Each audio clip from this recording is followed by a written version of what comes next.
रुद्र ने अपनी धधकती परछाई छलांग का इस्तेमाल करते हुए खुद को एक तरफ फेंका और उस जानलेवा वार से बाल बाल बचा।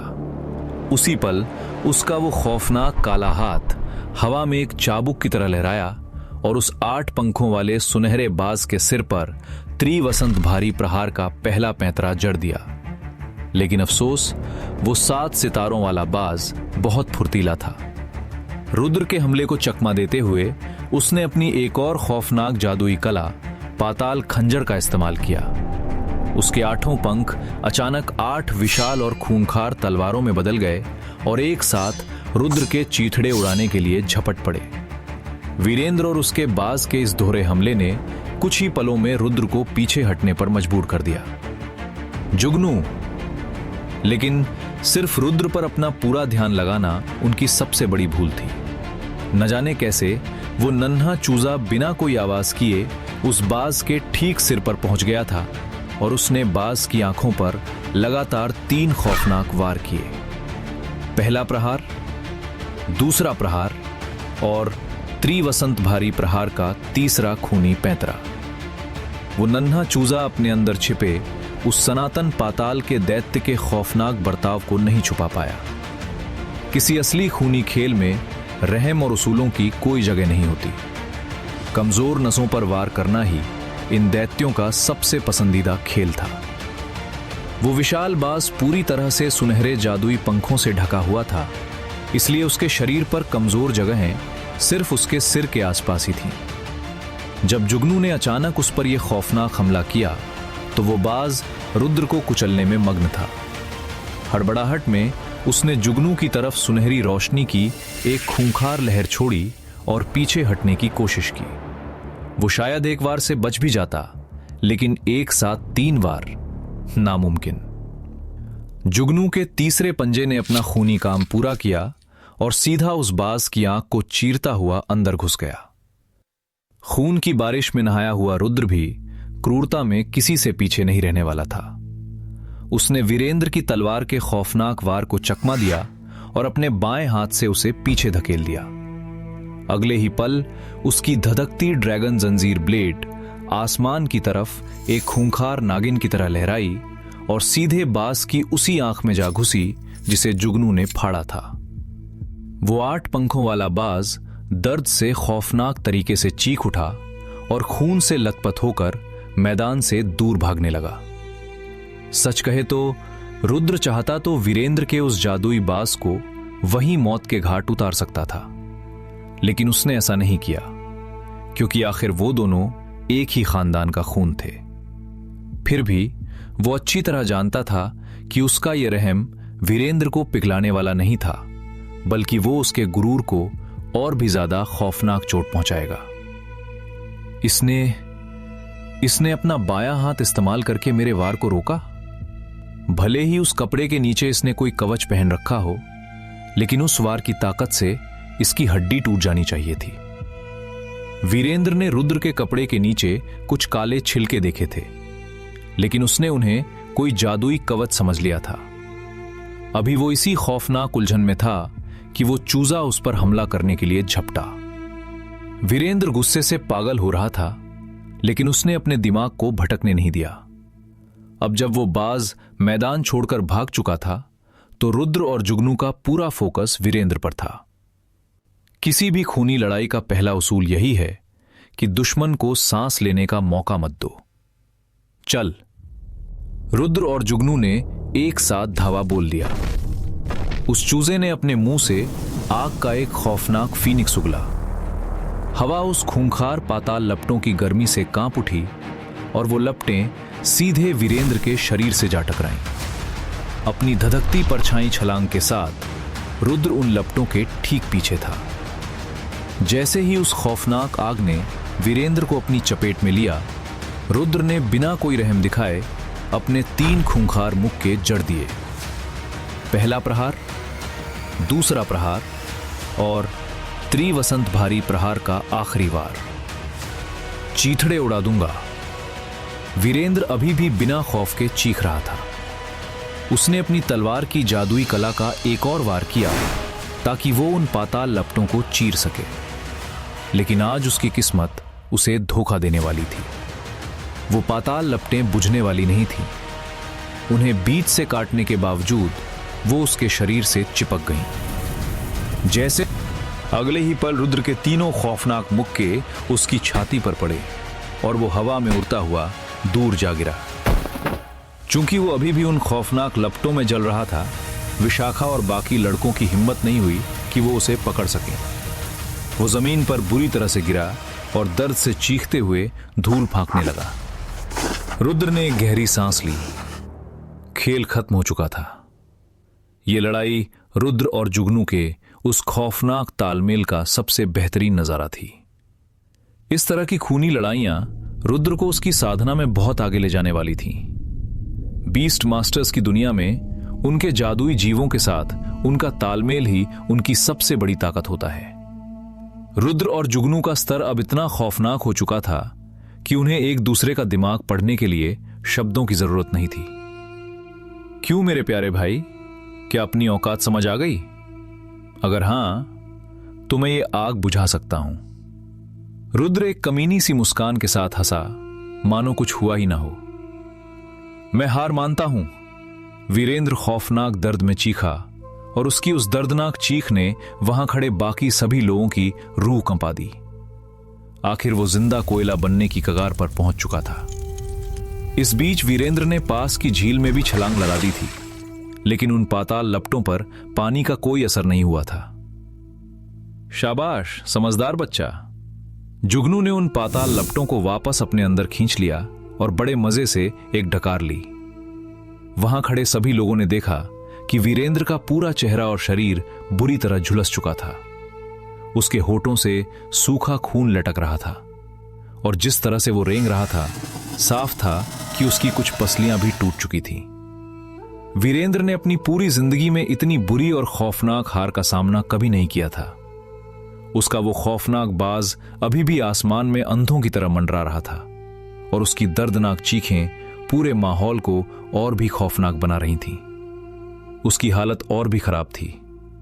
मुमकिन था कि अब वो अपनी पूरी जिंदगी एक ही आंख के सहारे गुजारेगा। रुद्र के पास और कोई चारा नहीं था। वीरेंद्र कोई मामूली कीड़ा नहीं था। अगर वो उसकी कमजोरियों पर इतने खौफनाक वार नहीं करता तो आज वो खुद जमीन पर रेंग रहा होता। वीरेंद्र लड़खड़ाते हुए अपने पैरों पर खड़ा होने की कोशिश कर रहा था। वो अभी भी उस खौफनाक सदमे और डर से बाहर नहीं आ पाया था। उसे यह देखने की जरूरत नहीं थी कि विशाखा और विनय जैसे चौहान हवेली के बाकी बच्चे उसे किस खौफनाक नजरों से देख रहे होंगे। अग्निप्रस्थ का हर इंसान जानता था कि रुद्र कितना खूंखार था जब उसने कुछ दिन पहले कामिनी को हराया था। और अब 7 स्वर्गीय जीनियस में से एक वीरेंद्र चौहान उसके पैरों में पड़ा गिड़गिड़ा रहा था। उनके दिलों में पल रहा वो खूनी गुरूर अब एक खौफनाक डर में बदल चुका था। विशाखा और विनय को तो यह एहसास तक नहीं था कि उनके पैर डर के मारे कैसे कांप रहे थे। अगर विशाखा के शरीर का वो खौफनाक दर्द उसे सच का एहसास न दिला रहा होता तो उसे यही लगता कि वो कोई बुरा सपना देख रही है। 10 दिन पहले रुद्र ने दिव्या के रूहानी जुड़ाव के दम पर विनय को हराया था। कोई खौफनाक दैत्य ही इतनी जल्दी इतनी ज्यादा ताकत हासिल कर सकता था? चौहान हवेली का कलंक, वो मां बेटे की जोड़ी जो एक श्राप थी, वो सारी बातें जिनके दम पर वो रुद्र को नीचा दिखाती थीं, वो सब अब धुएं की तरह उड़ चुकी थीं और पीछे रह गया था तो सिर्फ एक खौफनाक डर।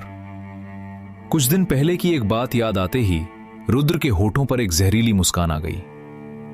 अरे हां, चूंकि आज सारा खानदान यहीं मौजूद है तो क्यों ना तुम सब अपनी उस खौफनाक हैरानी वाला नाटक एक बार फिर से करके दिखाओ। रुद्र ने ताली बजाते हुए कहा और फिर उन्हें घूरते हुए बोला, विशाखा दीदी, आपके अंदर एक्टिंग का तो सच में बहुत खौफनाक टैलेंट है, लेकिन हां, कृपया करके विनय से कुछ मत सीखना। लड़कियों का डर के मारे पैंट में मूतना शोभा नहीं देता। रुद्र की बातें विशाखा के लिए किसी खौफनाक श्राप से कम नहीं थीं। उसमें अब पलट कर जवाब देने की हिम्मत नहीं बची थी और वो खौफ से पीछे हटने लगी। क्या हुआ? अब मुझे जलील करने या मेरी टांगें तोड़ने की बातें नहीं करोगी? रुद्र ने पूछा।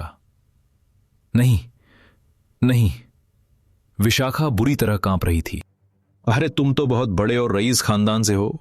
अगर खुद के अंदर इतनी हिम्मत नहीं बची है तो जाओ, जाकर अपने मम्मी पापा को बुला लाओ ताकि वो मुझे सजा दे सकें। रुद्र ने एक खौफनाक मुस्कान के साथ कहा। रुद्र प्रताप। वीरेंद्र आखिरकार अपने पैरों पर खड़ा हो गया। उसकी आंखें खून से खौल रही थी। किसी ने सपने में भी नहीं सोचा था कि तू इतना खूंखार हो जाएगा।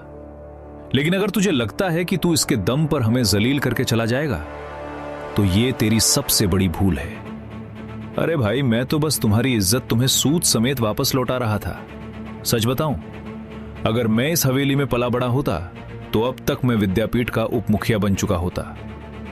चलो थोड़ी सीधी बात करते हैं, रुद्र ने थोड़ा ड्रामा करते हुए कहा। तुम्हारे खानदान ने तुम पर इतने बेशकीमती खजाने लुटा दिए, लेकिन फिर भी तुम्हारी औकात एक सड़े हुए कीड़े से ज्यादा नहीं है। शायद किसी के गुरूर को कुचलने का यही सबसे खौफनाक तरीका था। वीरेंद्र जिल्लत के मारे 3 कदम पीछे लड़खड़ाया और उसका पूरा शरीर गुस्से से कांपने लगा। अगर आज मैंने तेरे चीथड़े नहीं उड़ाए तो मैं भी चौहान खानदान का असली खून नहीं। वीरेंद्र ने अपनी मुट्ठियां कसी और रुद्र को खौफनाक नजरों से घूरते हुए कहा। रुद्र ने अपने हाथ फैला दिए। आजा, मैं तो पैदा ही इसके लिए हुआ हूं। भाई मत करो। बाकी लड़कों की हिम्मत नहीं हुई कुछ कहने की। सिर्फ विनय ने ही उसे पीछे खींचने की कोशिश की। दफा हो जा। वीरेंद्र ने उसे झटक कर दूर फेंक दिया। अगले ही पल रुद्र ने देखा कि वीरेंद्र की आंखें एक अजीब और खौफनाक नीले रंग में बदलने लगी थीं, मानो कोई खूंखार राक्षस उसके अंदर समा रहा हो। रक्त का बहाव उल्टा कर और इसे नीले रंग में रंग दे। अब पाताल के राक्षस इस दुनिया में उतरेंगे। वीरेंद्र ने यह खौफनाक शब्द बुदबुदाए।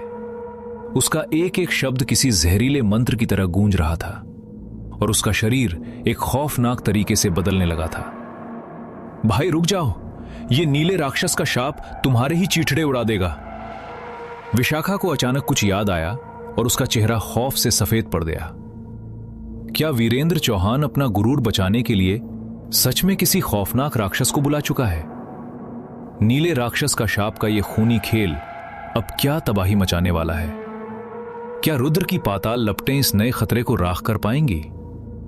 जानने के लिए सुनते रहिए द बीस्ट गुरु। अफसोस, विशाखा की उन चीखों का वीरेंद्र पर कोई असर नहीं हुआ, क्योंकि वो पहले ही नीले राक्षस के शाप को अपने शरीर में जगा चुका था। उसके शरीर में दौड़ते खून की दिशा उल्टी हो गई थी और उसकी नसें लाल से खौफनाक और गहरे नीले रंग में बदल गई थीं। इस खौफनाक बदलाव ने सिर्फ उसकी जादुई ताकत को ही नहीं बढ़ाया था, बल्कि उसके पूरे शरीर को एक राक्षसी और खूंखार ऊर्जा से ढंक दिया था। यह आखिर क्या बला है? रुद्र समझ गया था कि यह कोई आम युद्ध कला या साधना का तरीका नहीं था। असल में वीरेंद्र का यह खौफनाक रूप उसे उसके आत्माओं के ग्रंथ की याद दिला रहा था। ये नीले राक्षस का शाप है, एक शापित और खौफनाक कला।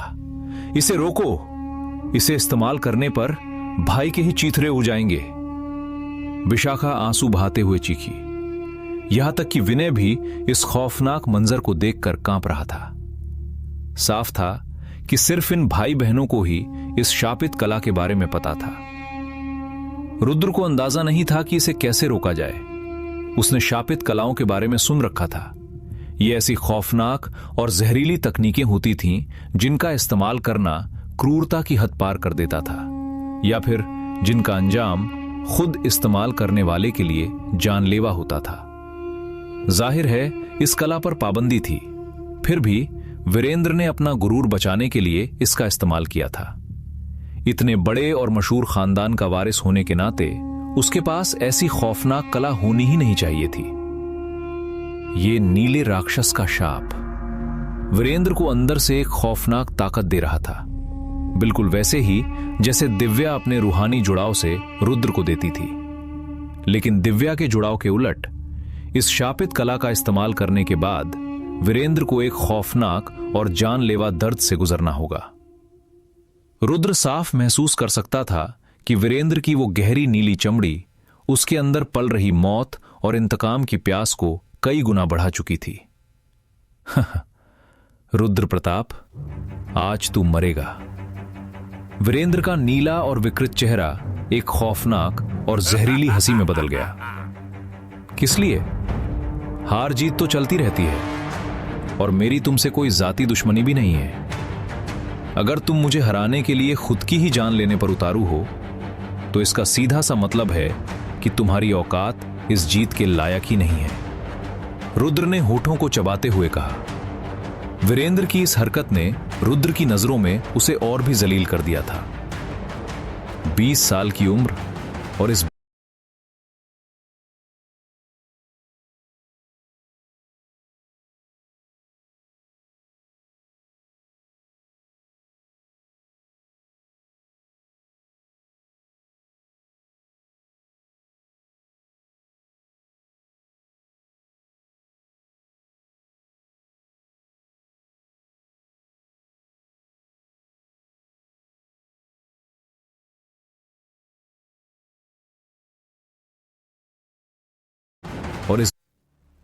और इस बेवकूफ को यह तक नहीं पता कि अपनी जान की परवाह कैसे कॉस्टकन है।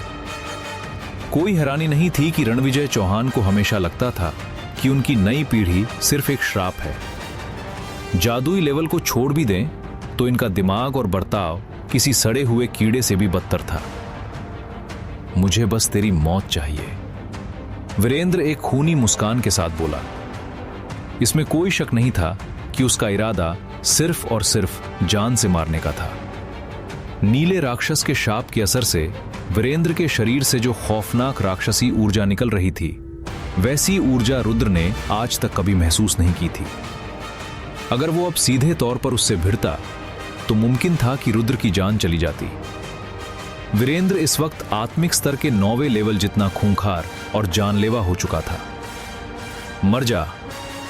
वीरेंद्र एक बार फिर रुद्र की तरफ झपटा और उसके वार की खौफनाक ताकत से वो पत्थर का पुल बुरी तरह कांप उठा, मानो अभी टूट कर बिखर जाएगा। लेकिन अगले ही पल वीरेंद्र मुंह के बल जमीन पर गिर पड़ा और उसके ठीक पीछे सफेद कपड़ों में एक खूंखार और पत्थर जैसा चेहरा लिए एक बुजुर्ग खड़ा था। रुद्र ने एक गहरी सांस ली। उस बुजुर्ग के शरीर से एक खौफनाक और रूह कपा देने वाली ताकत निकल रही थी और उसके बर्फीले ठंडे चेहरे के पीछे एक मगरूर जिद साफ दिखाई दे रही थी। वो रुद्र का नाना, स्वर्गखंड का मुखिया रणविजय चौहान था। किसने सोचा था कि चौहान हवेली के ठीक बाहर होने वाले इस खूनी खेल ने उसे यहां आने पर मजबूर कर दिया होगा। उसने अभी तक एक शब्द नहीं कहा था, लेकिन उसके खौफनाक चेहरे को देखते ही विशाखा और बाकी सारे लड़के घुटनों के बल जमीन पर बैठ गए और खौफ से बुरी तरह कांपने लगे। दादाजी, प्लीज भाई को बचा लीजिए। उसे नीले राक्षस का शाप पाताल युद्ध क्षेत्र में मिला था और उसने मुझे कसम दी थी कि मैं किसी को कुछ ना बताऊं। विशाखा रोते हुए बोली। वो जानती थी कि अब उनकी खैर नहीं। रणविजय चौहान ने एक शब्द भी नहीं कहा। उसने वीरेंद्र को उठाया और पुल के एक खंबे के सहारे टिकाकर अपनी खुद की खौफनाक ऊर्जा का इस्तेमाल करना शुरू कर दिया। उसके हाथों से सफेद धागों जैसी एक रहस्यमयी और जादुई ताकत वीरेंद्र के शरीर में बहने लगी। वीरेंद्र की वो खूंखार राक्षसी ताकत शांत होने लगी और उसकी चमड़ी का वो गहरा नीला रंग भी धीरे धीरे हल्का पड़ने लगा। हालांकि उस शापित नीले रंग को पूरी तरह से मिटने में अभी भी काफी वक्त लगने वाला था। यह सब क्या हो रहा है? तभी चौहान हवेली से कुछ और लोग बाहर निकले, जिनमें गरुड़ साम्राज्य के वजीर विक्रमादित्य चौहान, फीनिक्स भवन का भवन प्रभारी विक्रांत चौहान और सजा विभाग का रक्षक प्रताप भी शामिल थे। जाहिर है उस खौफनाक राक्षसी ऊर्जा के बवंडर ने उन सबका ध्यान खींच लिया था। बाहर आते ही उन्होंने सबसे पहले जो खौफनाक नजारा देखा, वीरेंद्र मौत के मुंह में पड़ा था। विशाखा खून से लथपथ होकर रो रही थी और बाकी सारे लड़के खौफ से सहमे हुए थे। वीरेंद्र को क्या हुआ? नीले राक्षस का शाप, लेकिन इसे इस शापित कला के बारे में कैसे पता चला? विक्रमादित्य चौहान भी हक्के बक्के रह गए थे। उनकी हिम्मत नहीं थी कि वो अपने पिता रणविजय चौहान से कुछ पूछ सकें, इसलिए उन्होंने खौफनाक नजरों से विशाखा की तरफ देखा। वो अभी अभी वहां पहुंचे थे और उन्हें इस खूनी खेल के बारे में कुछ नहीं पता था। विक्रांत और प्रताप का भी यही हाल था। विक्रांत की नजर रुद्र और दिव्या पर भी पड़ी। दिव्या ने अब अपना रूहानी जुड़ाव खत्म कर दिया था और बहुत घबराई हुई लग रही थी। चौहान खानदान के लोग इस वक्त बहुत खूंखार लग रहे थे और उसे डर था कि कहीं वो सब मिलकर रुद्र को कोई खौफनाक सजा ना दे दें। पत्थर के पुल की दूसरी तरफ इस खौफनाक बवंडर को महसूस करके कई स्वर्गीय गुरु भी वहां पहुंच चुके थे। उप मुखिया विक्रम राठौर उनमें सबसे आगे थे, क्योंकि वो अभी अभी गुरु चंदेल को विदा कर रहे थे जब उन्हें यहां की खौफनाक ऊर्जा महसूस हुई। वहां कुल 7 स्वर्गीय गुरु थे, जिनमें काम्या, शारदा, जैद साहू और कबीर भी शामिल थे। इनमें से जैद साहू वीरेंद्र का गुरु था। वीरेंद्र की यह खौफनाक और दयनीय हालत देखकर जैद का चेहरा पूरी तरह बदल चुका था। लेकिन जब उसने देखा कि खुद मुखिया रणविजय चौहान उसके शिष्य का इलाज कर रहे हैं, तो वो सिर्फ चुपचाप खड़ा तमाशा देखता रहा। विशाखा, ये सब क्या हुआ? विक्रम राठौर जानते थे कि ये लड़के यहां रुद्र का रास्ता रोकने के लिए खड़े थे। लड़कों के बीच थोड़ी बहुत कहासुनी होना आम बात थी, लेकिन उन्होंने कभी नहीं सोचा था कि वीरेंद्र अपनी जान लेने वाली ऐसी खौफनाक गलती करेगा। मैं सबकी नजरें खुद पर गड़ते ही विशाखा खौफ से कांप उठी। भाई को नीले राक्षस का शाप पाताल युद्ध क्षेत्र में मिला था और उसने कहा था कि वो इसका इस्तेमाल सिर्फ तभी करेगा जब उसकी जान पर बनाएगी। उसने मुझे किसी को बताने से मना किया था। विशाखा रोते रोते टूट गई। लेकिन वहां मौजूद दिग्गजों को यह समझने के लिए इतना काफी था कि वो खौफनाक राक्षसी ऊर्जा वीरेंद्र के शरीर से ही निकली थी। नीले राक्षस का शाप एक खौफनाक और शापित कला है जो किसी का भला नहीं करती। इसका इस्तेमाल करना तो दूर, इसके बारे में सोचना भी पाप है, विक्रम राठौर ने एक ठंडी आवाज में कहा। लेकिन वीरेंद्र को यहां इसका इस्तेमाल करने की जरूरत क्यों पड़ी? विक्रमादित्य उलझन में थे, खासकर अपने बेटे और बेटी दोनों को खून से लथपथ देखकर। भाई को इस कमीने ने हरा दिया था और इसने भाई को जलील भी किया, इसलिए भाई इसका गुरूर बर्दाश्त नहीं कर पाए। विशाखा ने रुद्र की तरफ इशारा तो किया, लेकिन उसकी आंखों में देखने की उसकी हिम्मत नहीं थी। तुम्हारा दिमाग तो खराब नहीं हो गया है? विक्रमादित्य चीखे। वीरेंद्र को रुद्र ने हरा दिया और वीरेंद्र को नीले राक्षस का शाप इस्तेमाल करना पड़ा। क्या ये सब मिलकर भांग खाकर आए थे? विशाखा, ये तुम कैसी बहकी बहकी बातें कर रही हो? रुद्र सिर्फ 15 साल के बच्चों पर धौंस जमा सकता है, वो वीरेंद्र को कैसे धूल चटा सकता है? विक्रांत ने एक खौफनाक अंदाज में कहा। मल्लिका राठौर द्वारा उसका प्रपोजल ठुकराए जाने के बाद से विक्रांत वैसे ही गुस्से में जल रहा था। अगर विक्रम राठौर उप मुखिया ना होते तो शायद विक्रांत इस बात को लेकर और भी खौफनाक तरीके से पेश आता। लेकिन खैर, जब से रुद्र स्वर्ग खंड में आया था वो विक्रांत की नजरों में चढ़ चुका था। भले ही रुद्र का रूहानी जुड़ाव एकदम परफेक्ट हो, लेकिन विक्रांत जानता था कि रुद्र की असली औकात क्या है। नहीं पिताजी, इसके जादुई जानवर ने विशाखा दीदी के चीठरे उड़ा दिए और जब वीरेंद्र भैया बीच में आए तो इसने उन्हें भी धूल चटा दी।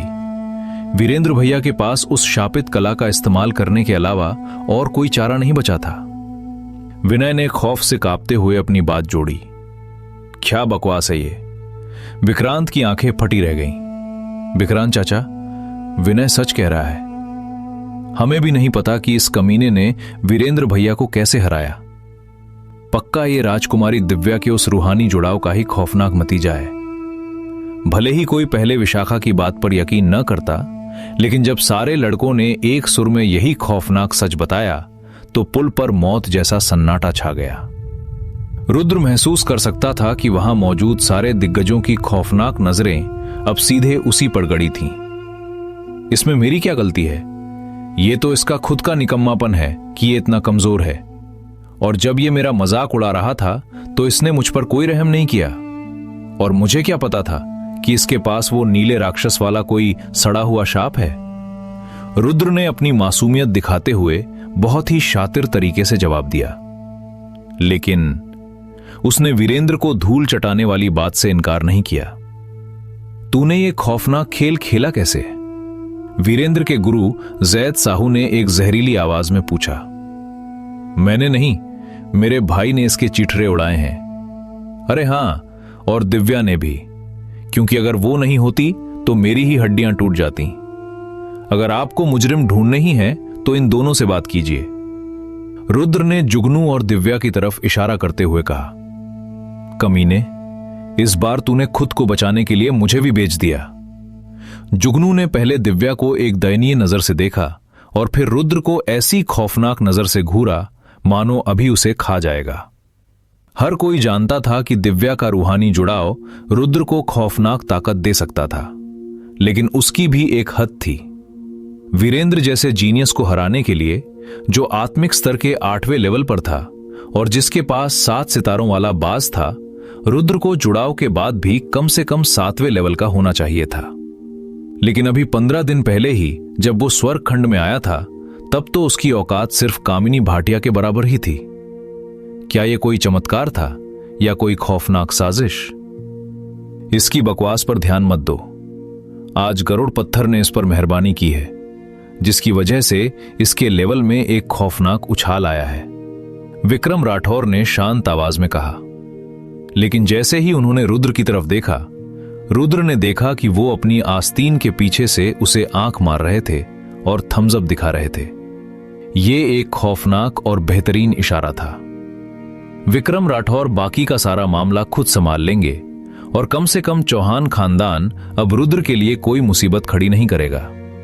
लेकिन रुद्र को जिस बात की उम्मीद नहीं थी, वो थी इन दिग्गजों के बर्ताव में आने वाला खौफनाक बदलाव। इस रुद्र में तो सच में एक खौफनाक सुधार आया है। याद है जब पूर्वज भवन में इसे कोई अपने साथ नहीं रखना चाहता था। लगता है अब ये सच में उप मुखिया जी का शिष्य बनने वाला है। उन सब में सबसे ज्यादा गुस्से में जैद साहू जल रहा था। जब उसे रुद्र के उस परफेक्ट रूहानी जुड़ाव के बारे में पता चला था, तो उसने रुद्र को बहुत जलील किया था और रुद्र ने कसम खाई थी कि वो जैद को उसके शब्द वापस लेने पर मजबूर कर देगा। और आज सिर्फ 15 दिन बाद जैद का सबसे मगरूर और ताकतवर शिष्य रुद्र के पैरों में धूल चाट रहा था। गुरु जैद साहू जी, वो आप ही थे ना जिसने मेरे खून को सड़ा हुआ और कचरा बताया था? लगता है आपका खुद का शिष्य भी उससे कुछ बेहतर नहीं है। जुगनू अपनी कमीनी जुबान पर लगाम नहीं लगा पाया। जैद साहू को समझ नहीं आया कि वो इस बेइज्जती का क्या जवाब दे, इसलिए वो सिर्फ खौफनाक नजरों से रुद्र को घूरता रहा और बोला, अपने इस जाहिल जानवर को अपनी हद में रखना सिखाओ। बिल्कुल, रुद्र ने एक खौफनाक और ठंडी मुस्कान के साथ जवाब दिया। जैद साहू के अलावा विक्रांत भी उतना ही खौफनाक तरीके से जल रहा था। जब से उसे पता चला था कि रुद्र रुक्मणी का बेटा है, उसे रुद्र को स्वर्ग खंड में लाने का पछतावा हो रहा था। अब उसे लग रहा था मानो उसने अपने ही पैर पर एक खौफनाक कुल्हाड़ी मार ली हो। जहां तक भीड़ का सवाल था, वो सिर्फ खौफ और सदमे में उसे घूर रहे थे। गरुड़ पत्थर इस कमीने पर मेहरबान क्यों होगा? वीरेंद्र के पिता विक्रमादित्य चौहान ने एक गहरी सांस ली। बुरा नहीं था रुद्र प्रताप, बुरा तो बिल्कुल नहीं है ना? रुद्र एक कमीनी मुस्कान के साथ हंसा। उसकी इस खौफनाक मुस्कान ने बाकी लड़कों को और भी पीछे हटने पर मजबूर कर दिया। अब किसी में इतनी हिम्मत नहीं थी कि वो उसकी तरफ आंख भी उठा सके। तुम्हारे अंदर अब इतनी खौफनाक ताकत आ चुकी है जो तुम्हारी उम्र और हमारे चौहान खानदान के खून से मेल खाती है। विक्रमादित्य ने अपनी आंखें सिकोड़ते हुए कहा। क्या यह कोई तारीफ थी? वहां मौजूद हर कोई, यहां तक कि स्वर्गीय गुरु भी जानते थे कि रुद्र रुक्मणी का बेटा है। विक्रमादित्य चौहान की इन बातों का क्या मतलब हो सकता था? विक्रम राठौर ने किनारे से एक नजर डाली। जब हर कोई रुद्र के उस खौफनाक खेल के बारे में बात कर रहा था, तब मुखिया रणविजय चौहान अभी भी सिर झुकाए वीरेंद्र की उस शापित ऊर्जा का इलाज कर रहे थे। क्या इन्होंने वो सब सुना? विक्रम राठौर जानते थे कि रुद्र के लिए इससे बेहतरीन और खौफनाक मौका कोई और नहीं हो सकता था, अपनी मां रुक्मणी की जान बचाने का सबसे खौफनाक और बेहतरीन मौका। क्या रणविजय चौहान इस खौफनाक तबाही को देखने के बाद रुद्र को अपनाएंगे, या फिर उनका गुरूर उनके पोते की इस जिल्लत का इंतकाम लेने के लिए कोई नया खौफनाक फरमान जारी करेगा? और क्या रुद्र अपनी मां को बचाने के लिए अब कोई ऐसा खूनी खेल खेलेगा जो पूरे चौहान खानदान की नींव हिला दे? जानने के लिए सुनते रहिए द बीस्ट गुरु। कभी कभी इंसान को किसी की ताकत देखकर झुकना ही पड़ता है। पुराने लोग ऐसा कहते थे और आज ऐसा ही हो रहा था। मुझे लगा था कि इतनी पीछे होने की वजह से परफेक्ट रूहानी जुड़ाव के बावजूद वो कभी बाकी जीनियस लड़कों की बराबरी नहीं कर पाएगा, लेकिन गरुड़ पत्थर ने तो उसकी किस्मत ही पलट दी। अब 20 साल की उम्र में भी वो हमारे विद्यापीठ के सबसे खूंखार और बेहतरीन जीनियस लड़कों में गिना जा सकता है। चौहान खानदान के खून की बात ही अलग है। इससे कोई फर्क नहीं पड़ता कि वो किसी दूर दराज के गांव में पला बढ़ा है।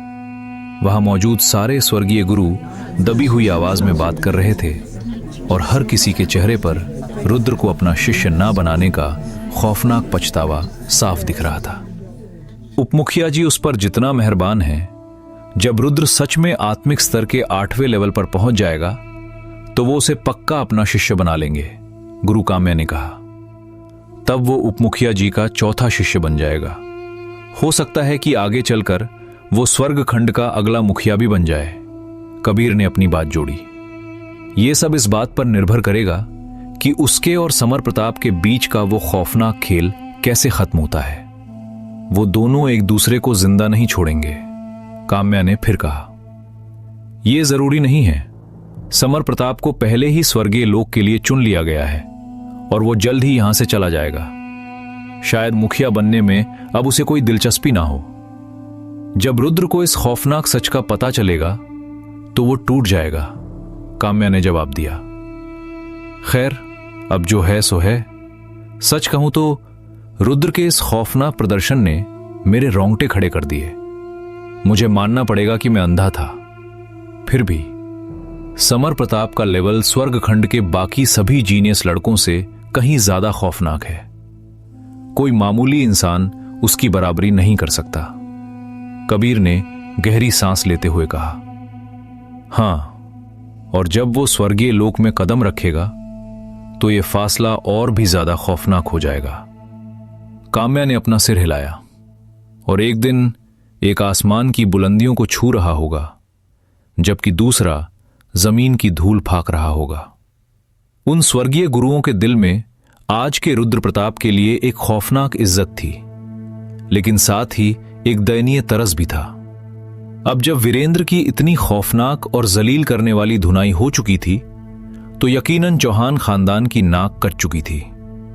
रणविजय चौहान का चेहरा एकदम बर्फ की तरह ठंडा था जब वो वीरेंद्र के शरीर से उस नीले राक्षस के शाप के खौफनाक असर को दबा रहे थे। वीरेंद्र की हालत में थोड़ा सुधार आया और उसने धीरे धीरे अपनी आंखें खोली। दादाजी, वीरेंद्र को अपना सिर सुन्न होता हुआ महसूस हुआ। अब जब उसका खौफनाक गुस्सा शांत हो चुका था, उसे एहसास हुआ कि उसने अपने गुरूर में कितनी बड़ी और मौत वाली गलती कर दी थी। चुप रह। रणविजय चौहान ने उसे एक बेरहम और ठंडी नजर से देखा। वीरेंद्र समझ गया कि अब उसके चीथड़े उड़ने वाले हैं। रणविजय चौहान अपनी इज्जत और गुरूर को अपनी जान से भी ज्यादा प्यारा मानते थे, और आज उनका खुद का पोता एक मामूली इंसान से धूल चाटने के बाद अपनी जान बचाने के लिए एक शापित कला का इस्तेमाल कर बैठा था, जिसने पूरे विद्यापीठ में खौफनाक तमाशा खड़ा कर दिया था।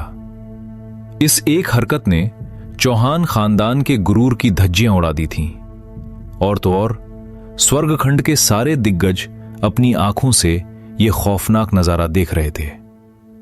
पिताजी, वीरेंद्र की हालत कैसी है?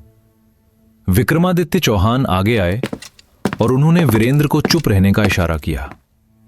अगर इस बेवकूफ ने उस शापित कला का इस्तेमाल ना किया होता तो 5 दिन में इसके घाव भर जाते, लेकिन अब इसे कम से कम 3 महीने तक बिस्तर पर पड़े रहकर इंतजार करना होगा।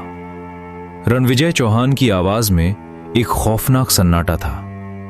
जो लोग उन्हें जानते थे वो समझ गए कि ये उनके अंदर टूट चुके गुरूर और खौफनाक मायूसी की निशानी थी। वीरेंद्र, इस बार तूने अपनी मौत को खुद बुलावा दिया है। विक्रमादित्य चौहान अपने बेटे पर चीखे। तू भी अपनी जुबान बंद रख। रणविजय चौहान ने विक्रमादित्य को एक खौफनाक नजर से देखा। जी पिताजी, उनका बेटा होने के नाते विक्रमादित्य उन्हें सबसे अच्छी तरह समझते थे। वो जानते थे कि आज के इस खौफनाक तमाशे के बाद रणविजय चौहान कभी वीरेंद्र से कोई उम्मीद नहीं रखेंगे। चौहान खानदान की इस नई पीढ़ी में चाहे वो विशाखा हो या विनय, कोई भी उनकी खौफनाक कसौटी पर खरा नहीं उतरा था। विक्रमादित्य का खून खौल रहा था। अगर वीरेंद्र की हालत इतनी दयनीय न होती तो शायद वो खुद आज अपने बेटे की जान ले लेते। जब वहां मौजूद दिग्गजों ने सुना कि वीरेंद्र 3 महीने तक बिस्तर से नहीं उठ पाएगा तो सब ने एक दूसरे को दुखी नजरों से देखा। ठीक है, तमाशा खत्म हुआ, अब तुम सब यहां से दफा हो सकते हो। रणविजय चौहान ने अपना हाथ हिलाया। वो अब एक पल भी वहां रुककर अपनी और बेइज्जती नहीं करवाना चाहते थे। गुरुदेव, अब जब वीरेंद्र 3 महीने तक बिस्तर पर रहेगा तो उसकी जगह पाताल परीक्षा के उस अहम स्लॉट का क्या होगा? विक्रम राठौर ने पूछा। हालांकि रुद्र ने उन्हें इस परीक्षा में जाने की अपनी खौफनाक जिद के बारे में पहले कुछ नहीं बताया था। क्या होगा उसका? उसे हमेशा के लिए खत्म कर दो। मेरी चौहान हवेली से अब कोई उस खौफनाक परीक्षा में हिस्सा नहीं लेगा। सिर्फ 5 लोग ही जाएंगे। रणविजय चौहान के शब्दों में उनका वो खौफनाक गुस्सा और जिल्लत साफ झलक रही थी, जिसे सुनकर सारे स्वर्गीय गुरुओं ने अपने सिर झुका लिए। समझ गया, सब वापस लौट जाओ और ध्यान रहे, यहां से जाने के बाद किसी की भी जुबान नहीं खुलनी चाहिए, विक्रम राठौर ने एक कड़क आवाज में कहा। चौहान खानदान के एक वारिस का नीले राक्षस का शाप इस्तेमाल करना वीरेंद्र के रुद्र से हारने से भी ज्यादा खौफनाक और शर्मनाक बात थी। इस राज को राज रखना ही सबके लिए बेहतर था। स्वर्गीय गुरुओं ने रणविजय चौहान से जाने की इजाजत ली और वापस लौटने लगे। रणविजय चौहान भी हवेली की तरफ मुड़ गए। इस पूरे खौफनाक ड्रामे के दौरान उन्होंने एक बार भी पलटकर रुद्र की तरफ नहीं देखा। मुखिया जी, मैं उस पाताल परीक्षा का हिस्सा बनना चाहता हूं। अचानक एक ऐसी बेबाक और निडर आवाज गूंजी जिसकी किसी को उम्मीद नहीं थी। सारे स्वर्गीय गुरु और चौहान खानदान के दिग्गज झटके से पलटे और उस आवाज की तरफ देखने लगे। रुद्र प्रताप, तेरी अभी इतनी औकात नहीं हुई है। अगर दिव्या तेरे साथ नहीं हो तो तू सिर्फ हमारे गरुड़ स्वरखंड की नाक कटवाएगा और कुछ नहीं।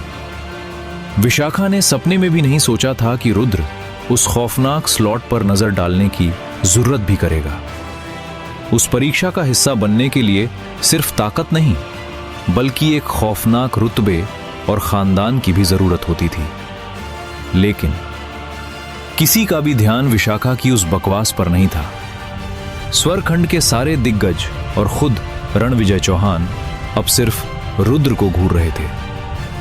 रणविजय चौहान ने रुद्र को एक ठंडी और खौफनाक नजर से देखा, जबकि रुद्र ने भी बिना किसी खौफ के बिल्कुल पिछली बार की तरह सीधा उनकी आंखों में आंखें डाल दी। मुखिया जी, मैं चौहान खानदान के गुरूर और उसकी खोई हुई इज्जत के लिए लड़ना चाहता हूं। रुद्र की आंखों में एक खौफनाक आग धधक रही थी। उसकी बातों का सबसे जहरीला और कड़क हिस्सा यह था कि उसने स्वरखंड नहीं बल्कि चौहान खानदान का नाम लिया था।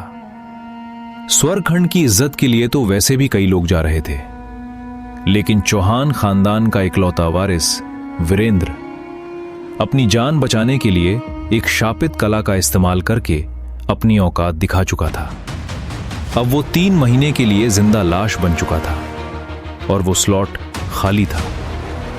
अगर वीरेंद्र चौहान की औकात इतनी कमजोर है कि कि वो इस खौफनाक मौके को नहीं संभाल सकता, तो मैं उसकी जगह लूंगा। उस पाताल युद्ध क्षेत्र की खूनी मिट्टी पर मैं चौहान खानदान का गुरूर वापस लाऊंगा। रणविजय चौहान की खौफनाक नजरों के सामने भी रुद्र के कदम 1 इंच पीछे नहीं हटे। ज्यादा महान बनने का नाटक मत कर कीड़े। हमारे चौहान खानदान को अपनी इज्जत बचाने के लिए तुझ जैसे बाहर वाले सड़े हुए खून की जरूरत नहीं है। विक्रांत गुस्से से कांप रहा था। वो बस रुद्र की गर्दन मरोड़ना चाहता था। इस लड़के का गुरूर उसे बहुत खटक रहा था। नहीं, चौहान खानदान को जरूरत है, और मुझे भी। रुद्र ने अपने एक एक शब्द पर जोर देते हुए कहा, विक्रम, इसे यहां से ले जाओ। इस वक्त विक्रमादित्य चौहान कैसे खुश हो सकते थे? उनके अपने बेटे। अब रुद्र प्रताप छाती ठोक कर चौहान खानदान की इज्जत बचाने की बातें कर रहा था। यह सीधे सीधे वीरेंद्र के गुरूर को जूतों तले कुचलने जैसा था। चलो रुद्र। विक्रम राठौर उसके करीब आए। मैं कहीं नहीं जा रहा मुखिया जी, मुझे अपना जवाब चाहिए। मैं कसम खाता हूं कि अगर आपने मुझे उस पाताल युद्ध क्षेत्र में जाने दिया तो मैं मौत के समंदर को भी चीर कर वापस आऊंगा। अगर मेरी वजह से चौहान खानदान पर कोई आंच आई तो इसी पत्थर के पुल पर मैं अपना गला रेत कर अपने सारे पाप धो दूंगा। मैं इंतजार कर रहा हूं मुखिया जी। उसका एक एक शब्द वहां मौजूद हर शख्स के कानों में गूंज पैदा कर रहा था। शुरू से लेकर अंत तक उसके इरादों में कोई खौफ नहीं था। तुझे क्या लगता है, तेरी औकात क्या है जो तू हमारा नाम लेकर वहां जाएगा? रणविजय चौहान ने आखिरकार अपनी चुप्पी तोड़ी। रुक्मणी का बेटा होने के नाते उन्हें इस खानदान से धक्के मारकर निकाले हुए 20 साल हो चुके हैं। अब वो हमारा खून नहीं है, रणविजय चौहान ने जहर उगलते हुए कहा। लेकिन यह सच नहीं बदल सकता कि मेरी रगों में दौड़ने वाला खून इसी चौहान खानदान का है। तू सिर्फ अपनी उस मां की जान बचाने के लिए इस खानदान से जुड़ना चाहता है। मैं तुझे आज और अभी बता देता हूं, ऐसा कभी नहीं होगा। अगर मौका नहीं है तो मैं मौत के मुंह से वो मौका छीन कर लाऊंगा। वरना क्या, पूरे गरुड़ साम्राज्य को इस बात पर ठहाके लगाने दें कि स्वरखंड का ये चौहान खानदान उस पाताल परीक्षा में भेजने के लिए अपना एक वारिस भी खड़ा नहीं कर पाया। यह आप सबके लिए कितनी बड़ी जिल्लत होगी। रुद्र की आवाज किसी दहाड़ से कम नहीं थी। रुद्र, अपनी हद पार मत करो। विक्रम राठौर का सिर दर्द से फटने लगा था, क्योंकि रुद्र के शब्द सीधे रणविजय चौहान के सीने में तीर की तरह चुभ रहे थे। तू कुछ ज्यादा ही ख्याली पुलाव पका रहा है कीड़े। हम एक छिपा हुआ खानदान है। बाहर की दुनिया को हमारी औकात के बारे में कुछ नहीं पता। रणविजय चौहान ने बेपरवाही से कहा। लेकिन क्या वो सच में इतने बेपरवाह थे? रुद्र एक कमीनी सी मुस्कान के साथ हंसा। अच्छा, तो मैं समझ गया। इसका मतलब ये छिपा हुआ खानदान वाला टैग सिर्फ इसलिए है ताकि ये खानदान अपना निकम्मापन छुपा सके, और जब इसकी विरासत मिट रही हो तो कोई दुनिया वाला इस पर थूके ना। और बस इसी के साथ एक भयानक बवंडर फट पड़ा। तेरी ये जुर्रत! विक्रांत सबसे पहले आगे बढ़ा और उसने रुद्र का सिर धड़ से अलग करने के लिए अपना हाथ उठाया। विक्रम, इसे यहां से धक्के मारकर निकालो। इसे अग्निप्रस्थ से बाहर फेंक दो। विक्रमादित्य की आंखें गुस्से से लाल हो चुकी थीं। रुद्र की वो बात सीधे रणविजय चौहान के नीचे खड़े हर एक दिग्गज के मुंह पर तमाचा थी। अगर विक्रांत आगे नहीं बढ़ता तो शायद वो खुद रुद्र के चीथड़े उड़ा देते। चौहान खानदान के बाकी लोग भी रुद्र को गंदी गालियां दे रहे थे। रुक जाओ विक्रांत। किस्मत से विक्रम राठौर ने विक्रांत को बीच में ही रोक लिया, वरना रुद्र को भी वीरेंद्र के साथ 3 महीने के लिए बिस्तर पर लेटना पड़ता। किसी ने सपने में भी नहीं सोचा था कि रुद्र इतनी बड़ी जुर्रत करेगा। लेकिन वो सब उसकी इस मौत से खेलने वाली हिम्मत को देखकर अंदर ही अंदर हैरान भी थे। हालांकि रुद्र को नहीं लगता था कि उसने कुछ भी गलत कहा है। अगर ताकत की बात छोड़ भी दें तो दिमाग और चीजों को संभालने के मामले में भी विक्रमादित्य की औकात विक्रम राठौर के सामने क्या थी। वीरेंद्र की औकात खुद रुद्र के सामने क्या थी। चौहान खानदान स्वरखंड का सबसे अहम हिस्सा था, लेकिन क्या इनकी करतूतें सच में उस स्तर की थी? तो फिर वो गलत कैसे था? विक्रम, रुक्मणी की खातिर इस कीड़े को बचाने की कोशिश मत करो। विक्रम राठौर द्वारा रोके जाने पर विक्रांत गुस्से से पागल हो रहा था। मुखिया जी को फैसला करने दो, विक्रम राठौर ने कहा। रुद्र को इस गुस्ताखी की क्या खौफनाक सजा मिलेगी, इसका फैसला सिर्फ रणविजय चौहान ही कर सकते थे। सच कहे तो रणविजय चौहान ने कभी नहीं सोचा था कि रुद्र सबके सामने चौहान हवेली के गुरूर को इस तरह चुनौती देगा। जाहिर है वो सिर्फ एक कड़वा सच बोल रहा था, एक ऐसा सच जिससे रणविजय चौहान सबसे ज्यादा नफरत करते थे। लगता है मौत से खेलने का तुझे बहुत शौक है। रणविजय चौहान के शब्दों ने पूरे माहौल में एक भयानक दबाव पैदा कर दिया। आपकी इस तारीफ के लिए बहुत बहुत शुक्रिया मुखिया जी। अगर आप मुझे उस पाताल परीक्षा में अपनी औकात साबित करने का मौका दें तो मैं मौत का यह खेल और भी भयानक तरीके से खेल कर दिखाऊंगा, रुद्र ने मुस्कुराते हुए जवाब दिया। अगर बात यही है तो मुझे लगता है कि हमारे बीच एक सौदा हो सकता है। रणविजय चौहान के ये शब्द सुनते ही चौहान खानदान के सारे लोगों के मुंह खुले के खुले रह गए और रुद्र को अपनी वो महत्वपूर्ण मंजिल नजर आने लगी। क्या रणविजय चौहान सच में रुद्र के सामने झुकने वाले हैं, या ये किसी नए जाल की शुरुआत है जो रुद्र की जान ले लेगा? और वो पाताल परीक्षा, आखिर कौन सा मौत का खेल है जिसमें हिस्सा लेने के लिए रुद्र अपनी जान की बाजी लगा रहा है? जानने के लिए सुनते रहिए द बीस्ट गुरु। पिताजी विक्रमादित्य चौहान अच्छी तरह जानते थे कि यह स्लॉट रुद्र को देने का सीधा सा मतलब था पूरी दुनिया के सामने यह कबूल करना कि उनकी नई पीढ़ी एकदम निकम्मी है। अगर यह बात बाहर फैल गई तो पूरा चौहान खानदान एक मजाक बनकर रह जाएगा। लेकिन रणविजय चौहान ने बस अपना हाथ उठाया और एक खामोश इशारे से विक्रमादित्य को अपनी जुबान बंद रखने का फरमान सुना दिया। हां मुखिया जी, तो बताइए क्या है वो सौदा? रुद्र की आंखों में इस वक्त किसी भी और चीज से ज्यादा बेताबी थी। उससे पहले एक शर्त है, रणविजय चौहान ने एक ठंडी आवाज में कहा। कैसी शर्त? आज के बाद भूल कर भी यह मत कहना कि तेरा इस चौहान हवेली से कोई रिश्ता है, और इस खानदान के गुरूर की बातें तो अपनी जुबान पर लाना ही मत। कोई तेरी बकवास पर यकीन नहीं करेगा और तुझे चौहान खानदान के नाम पर उस खूनी खेल में उतरने का कोई हक नहीं है। तू वहां सिर्फ और सिर्फ अपनी औकात पर जाएगा खुद को साबित करने, रणविजय चौहान ने कहा। इस शर्त ने रुद्र को थोड़ा हैरान कर दिया, क्योंकि विक्रम राठौर के मुताबिक उसे अपने प्रदर्शन से रणविजय चौहान का दिल जीतना था। मुझे मंजूर है मुखिया जी, आप बस अपने उस सौदे की बात कीजिए। रुद्र ने बेपरवाही से हामी भर दी, क्योंकि सच तो यह था कि उसे चौहान खानदान के गुरूर या इज्जत में वैसे भी कोई दिलचस्पी नहीं थी। यह कोई सौदा नहीं है, बल्कि एक आखिरी मौका है जो मैं तुझे दे रहा हूं।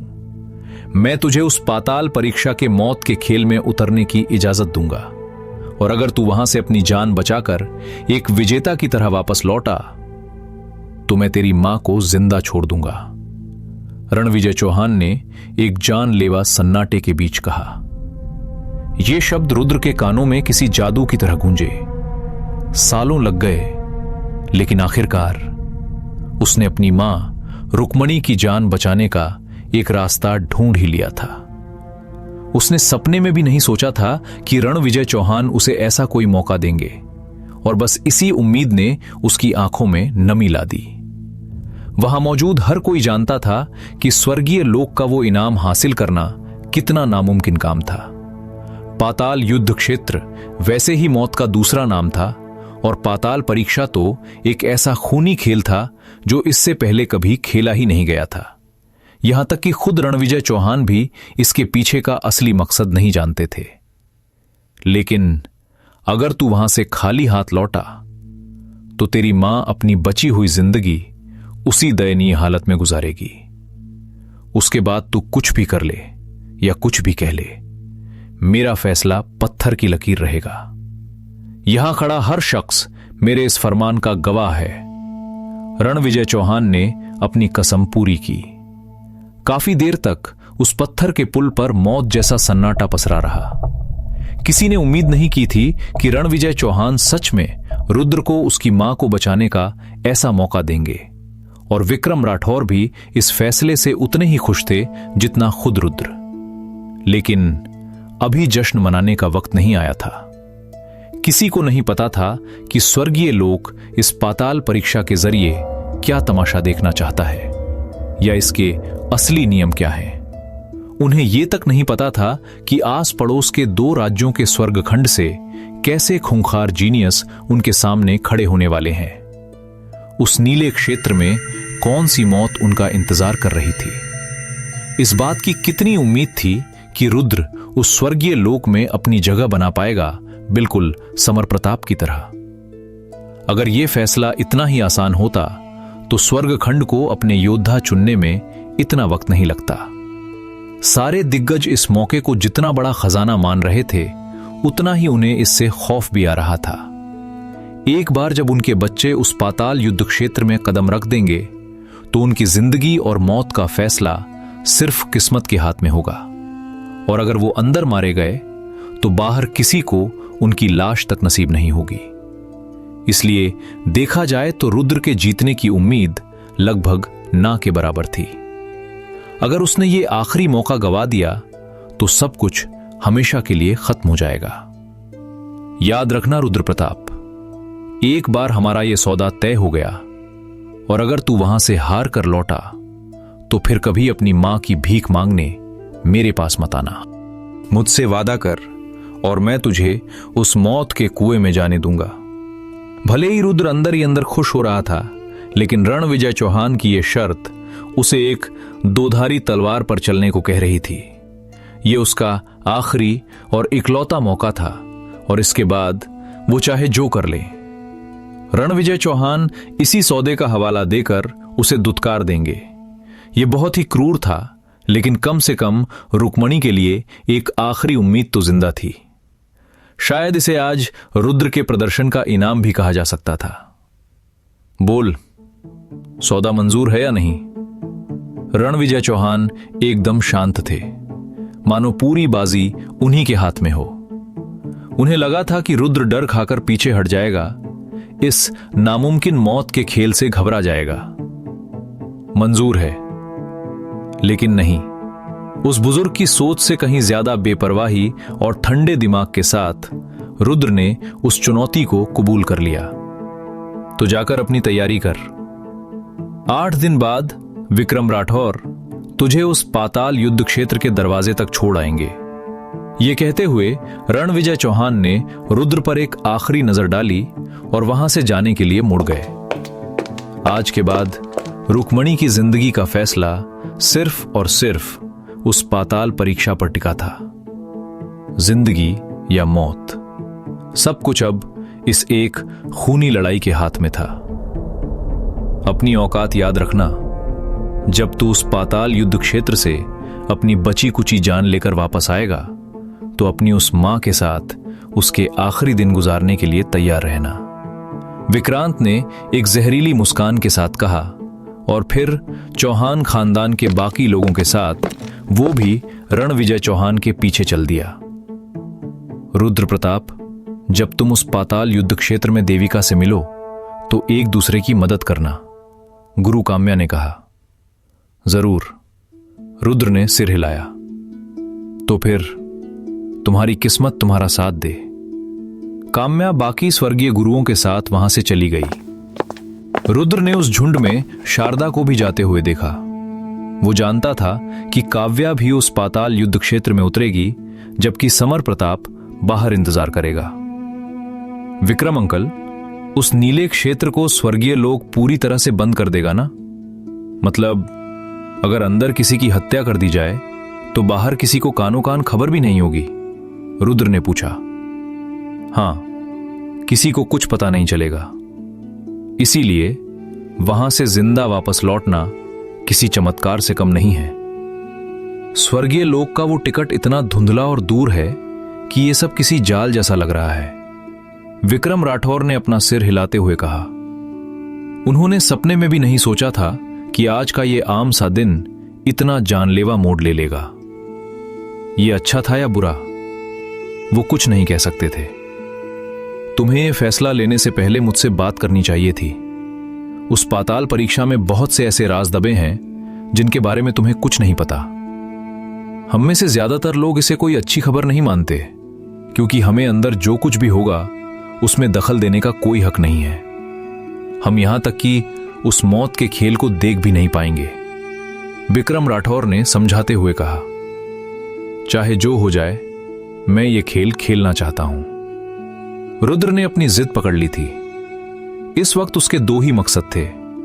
पहला, उसे काव्या को किसी भी हाल में समर प्रताप के साथ स्वर्गीय लोक में जाने से रोकना था, और वो पाताल युद्ध क्षेत्र कत्लेआम मचाने के लिए सबसे बेहतरीन जगह थी। और दूसरा, अपनी मां को बचाने का यही उसका इकलौता मौका था। और सबसे मजे की बात यह थी कि इन दोनों मकसदों को पूरा करने के लिए उसे सिर्फ एक ही खूनी खेल खेलना था। यह कितना आसान था ना। खैर, जो भी हो, अब उसके दिल में धधक रही इस इंतकाम की आग को कोई नहीं बुझा सकता था। एक बार जब तुम उस युद्ध क्षेत्र में कदम रख दोगे तो तुम्हारी जिंदगी का फैसला सिर्फ किस्मत करेगी। तुम वहां से एक सिकंदर बनकर लौटोगे या एक लाश बनकर, यह अब तुम्हारे हाथ में है। विक्रम राठौर ने गहरी सांस लेते हुए कहा। किस्मत का फैसला? रुद्र के होठों पर एक जहरीली मुस्कान छा गई। तुम्हारे पास उस मौत के खेल की तैयारी के लिए अभी भी 8 दिन हैं। लेकिन सबसे जरूरी बात यह है कि तुम्हें दिमागी तौर पर हर मंजर के लिए तैयार रहना होगा। कोई नहीं जानता कि अगले पल वहां क्या तबाही आने वाली है। बस इतना याद रखना, अपनी मां को ज्यादा इंतजार मत करवाना। उसके पास अब ज्यादा वक्त नहीं बचा है। विक्रम राठौर अपने सामने खड़े उस लड़के को घूर रहे थे। वो रुद्र की आंखों में उस जिद और इंतकाम की आग को साफ देख सकते थे। भले ही विक्रम राठौर इस पाताल परीक्षा को लेकर बहुत डरे हुए थे और उन्हें लगता था कि यह सिर्फ ताकत की लड़ाई नहीं बल्कि एक साजिश है, फिर भी वो रुद्र का हौसला नहीं तोड़ना चाहते थे। जब तुम बाद में अपनी मां से मिलो तो बस इतना कहना कि यह पाताल परीक्षा कोई बहुत बड़ी बात नहीं है। उसे बेवजह डराना मत, विक्रम राठौर ने हिदायत दी। समझ गया, रुद्र ने सिर हिलाया। उस असली मौत के खेल में उतरने के लिए अभी 8 दिन बाकी थे। वो रैंकिंग टेस्ट और इन कमजोर भाई बहनों से लड़ना उस खूनी खेल के सामने महज एक मजाक था। वो पाताल युद्ध क्षेत्र एक ऐसी जगह थी जहां एक छोटी सी गलती का मतलब सिर्फ और सिर्फ मौत था। पिछली बार जब वो वहां गया था तो उसे पवित्र जानवर की युद्ध आत्मा मिली थी। कुछ पलों के लिए उसे लगा था कि वो किस्मत का सिकंदर है, लेकिन फिर उसे अपनी उस बेवकूफी की एक बहुत ही भारी कीमत चुकानी पड़ी थी। उप मुखिया जी, मुझे सिर्फ विक्रम अंकल कहो। तुमने अभी तक वीरेंद्र चौहान को पूरी तरह से अपने दम पर नहीं हराया है, और जब तक तुम उस मौत के कुएं से वापस नहीं लौटते तुम मेरे शिष्य नहीं हो। अगर तुम उस खेल को जीत गए तो तुम स्वर्गीय लोक का हिस्सा बन जाओगे और तुम्हें मेरी जरूरत नहीं पड़ेगी। लेकिन अगर तुम हार गए तो मैं आगे तुम्हारा मार्गदर्शन करने के लिए तैयार हूं। मुझे बस इसी बात का डर है कि कहीं तुम अंदर मारे ना जाओ। विक्रम राठौर हमेशा से एक बहुत ही सकारात्मक इंसान थे, लेकिन उस पाताल परीक्षा को लेकर उनके दिल में एक डर था। स्वर्गीय लोक उनकी पहुंच से बहुत बाहर था, जिसका सीधा मतलब था कि वो चाहकर भी विद्यापीठ के शिष्यों की जान नहीं बचा सकते थे। ठीक है विक्रम अंकल, तो आपको उस पाताल युद्ध क्षेत्र के बारे में क्या लगता है? वो युद्ध क्षेत्र? विक्रम राठौर कुछ पल के लिए सोच में पड़ गए। सच कहूं तो मुझे भी तुम लोगों से ज्यादा कुछ नहीं पता, क्योंकि वो जगह एक राज की तरह है। पूरे गरुड़ साम्राज्य में उस पाताल युद्ध क्षेत्र में जाने के 9 रास्ते हैं, जिनमें से एक हमारे विद्यापीठ में है और दूसरा स्वर्गखंड में। ये रास्ते असल में अंतहीन खाइयां हैं। जब तुम उन खाइयों में छलांग लगाते हो तो तुम तेजी से नीचे गिरते हो। फिर एक ऐसा पॉइंट आता है जहां तुम्हारी रफ्तार कम हो जाती है और तुम वापस ऊपर उठने लगते हो। और जब ऐसा होता है तो तुम एक ऐसी दुनिया में पहुंच जाते हो जो हुबहू हमारे इस गरुड़ महाद्वीप की परछाई लगती है। उस दुनिया का नजारा बिल्कुल हमारे महाद्वीप जैसा ही है और हमें शक है कि वो आकार में भी हमारे जितना ही विशाल है। मिसाल के तौर पर हमारे यहां लाल पहाड़ी है तो तुम्हें उस पाताल युद्ध क्षेत्र में भी ठीक उसी जगह पर एक वैसी ही पहाड़ी मिलेगी। इंसानों के बनाए शहरों और इमारतों को छोड़ दें तो बाकी सब कुछ बिल्कुल एक जैसा है, लेकिन उस पाताल युद्ध क्षेत्र में कोई सूरज नहीं उगता। वहां आसमान में एक काला विनाशकारी सूरज है, उससे ज्यादा रोशनी नहीं निकलती। इसीलिए उस युद्ध क्षेत्र में हमेशा एक अंधेरा छाया रहता है। वहां जादुई जड़ी बूटियों को छोड़कर कोई आम पेड़ पौधा जिंदा नहीं रहता और वो पूरी जगह सिर्फ चट्टानों और बंजर जमीन से ढकी हुई है। वहां हवा में जादुई ऊर्जा हमारे जितनी ही है, लेकिन वो बहुत ही हिंसक है, जो आम इंसानों के लिए जानलेवा है। वहां सिर्फ एक बीस्ट मास्टर ही जिंदा बच सकता है। अगर हम ये मानते हैं कि हमारे महाद्वीप पर बीस्ट मास्टर्स और उनके जादुई जीवों का राज है, तो वो पाताल युद्ध क्षेत्र खूंखार जंगली जानवरों का अड्डा है। तुमने वहां के उन खूंखार जानवरों को पहले भी देखा है। वो एक ऐसी दुनिया है जहां सिर्फ ताकतवर ही जिंदा बचता है। उस युद्ध क्षेत्र के गरुड़ क्षेत्र में भी तुम्हें ऐसे जंगली जानवर मिल जाएंगे जो मुझसे भी ज्यादा ताकतवर होंगे, और अगर तुम्हारा सामना उनसे हुआ तो तुम्हारे चीथड़े उड़ना तय है। इसके मुकाबले गिबलू क्षेत्र और वो नीला क्षेत्र हम पहले ही साफ कर चुके हैं, इसलिए वो थोड़े सुरक्षित हैं। इन बटे हुए क्षेत्रों को छोड़कर तुम वहां और कहीं जिंदा नहीं बच पाओगे। हम अक्सर अपने विद्यापीठ के शिष्यों को झुंड में वहां भेजते हैं ताकि वो उन जानवरों को मारकर अपने जादुई जीवों के लिए नई आत्मा कलाएं हासिल कर सकें। विक्रम राठौर ने पूरे सच का खुलासा किया। रुद्र को यह सब पहले से पता था। जब वो और स्वर्ण पहली बार आत्मिक स्तर पर पहुंचे थे तो वो भी उस पाताल युद्ध क्षेत्र में जाकर जानवरों को मारने और स्वर्ण के लिए नई कलाएं ढूंढने के काबिल हो गया था। वो उस वक्त बहुत दुस्साहसी था। वो अकेला ही उस नीले क्षेत्र में घुस गया था और न जाने कैसे उसने वो पवित्र जानवर की युद्ध आत्मा हासिल कर ली थी। वो इकलौता वक्त था जब उसने उस मौत के कुएं में कदम रखा था। जब उसने पहली बार उस काले विनाशकारी सूरज को देखा था तो उसकी रूह कांप उठी थी। क्या इस बार वो काला विनाशकारी सूरज रुद्र की किस्मत चमकाएगा या उसकी बलि लेगा? क्या नीला क्षेत्र में इंतजार कर रही मौत इस बार उसे निगल जाएगी या रुद्र खुद वहां मौत का नया तांडव रचेगा? पाताल परीक्षा की इस अंधी रेस में क्या समर प्रताप और काव्या भी उसी जाल में फंसने वाले हैं? और क्या रुक्मणी अपनी आखिरी सांसें लेते हुए अपने बेटे की वापसी का वो चमत्कार देख पाएगी? जानने के लिए सुनते रहिए द बीस्ट कुरु। पाताल युद्ध क्षेत्र, सीधी सीधी बात करूं तो हमारे गरुड़ महाद्वीप का ही एक डार्क और खूनी अक्स है। वो जगह सिर्फ अंधेरे और कत्लेआम से भरी हुई है। मुझे पूरा यकीन है कि हमारे महाद्वीप पर ऐसे अनगिनत रास्ते होंगे जो सीधा वहीं ले जाते हैं। तुम्हारा वहां से पवित्र जानवर की युद्ध आत्मा हासिल करके ले आना ही इस बात का सबसे बड़ा सबूत है कि वहां अनगिनत गहरे राज दबे हुए हैं। वहां का कोई नियम या कानून नहीं है।